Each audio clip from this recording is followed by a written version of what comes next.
I get it, you've been scrolling through endless monitor specs, and the idea of splurging on a 40-inch ultra-wide panel feels like a gamble. You're wondering if that massive screen will actually make a difference in your games, your photo edits, or even your marathon work sessions, or if it's just a pricey billboard that will sit idle after a week. Link is in the description if you want to check the product details on Amazon. Let's walk through what it's like to live with a monitor that promises 5K resolution, 120Hz refresh, and a color gamut that borders on professional grade, so you can decide whether it's worth the investment or if you should keep looking. First off, the size alone changes the way you interact with your desk. A 40-inch screen with a 5120x2160 pixel canvas stretches across the entire field of view, which means you can actually keep a game map, a spreadsheet, and a chat window open without constantly alt-tabbing. In my own setup, I placed the monitor on a sturdy desk with a moderate depth. The stand's height, tilt, and swivel adjustments let me pull it up just enough that the top edge sits comfortably at eye level, reducing neck strain during 3-hour sessions. If you're the type who likes to lean forward into a fast-paced shooter, the anti-glare coating helps keep reflections off the ceiling lights from washing out the image, and the built-in eye care flicker-free tech feels noticeably easier on the eyes after a long stretch. Now, let's talk about the picture. The IPS panel delivers consistent colors from side to side, which matters if you do any color-critical work like photo retouching or video grading. The spec sheet touts 99% sRGB and 98% DCI-P3 coverage, and in practice the gradients look smooth and the reds stay vivid without bleeding into neighboring hues. HDR is supported, but don't expect the same punch you'd see on a high-end TV with a much higher peak brightness. The monitor tops out around the mid-range for HDR, which is fine for gaming with a decent GPU, but if you're a cinephile chasing true cinema-level highlights you'll notice the difference. The 10-bit color depth does give you that extra band of shades, reducing banding and gradients, something that becomes evident when you're scrolling through a photo library or watching a game with a lot of sky. Refresh rate is where the monitor tries to win over gamers.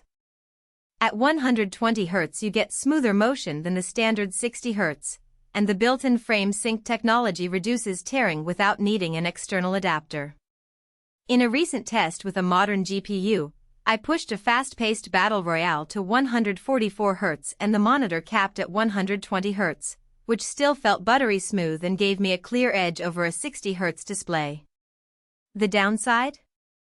To actually hit those high frame rates at native 5K resolution you need a top-tier graphics card. Anything below an RTX 3080 class will struggle, forcing you to drop down to a lower resolution or accept lower frame rates. So if you're a competitive gamer who lives for the highest FPS, you either need to budget for a powerful GPU or be prepared to compromise on resolution. Connectivity is surprisingly generous for a monitor of this size. A single 100W USB-C power delivery port can charge a laptop while sending video, which means you can clear your desk of a tangled mess of cables if you work on a USB-C enabled notebook. There's also a DisplayPort 1.4 and HDMI 2.1, giving you flexibility whether you're hooking up a console, a PC, or even a streaming device. The only catch is that the HDMI 2.1 port is limited to 4K at 120Hz, so you won't get the full 5K bandwidth over HDMI. You'll need to use DisplayPort if you want that native resolution and refresh combo. For most users who don't own a DisplayPort-capable GPU, this could be a hidden limitation that ends up forcing a downgrade. Who should consider spending on this monitor? If you're a content creator who needs a large, color-accurate workspace, think graphic designers, video editors, or photographers, the combination of IPS uniformity, wide gamut, and 10-bit depth gives you a real productivity boost. The screen real estate lets you line up timelines, color scopes, and reference images side by side without needing a dual monitor rig. Gamers who already have a high-end GPU and want an immersive ultra-wide experience will also benefit, especially in titles that support ultra-wide aspect ratios. The 120Hz refresh and frame sync keep the action fluid, and the anti-glare surface helps during late-night sessions. If you're someone who values eye comfort and spends many hours in front of the display, the flicker-free and low blue light modes are practical perks you'll notice day after day.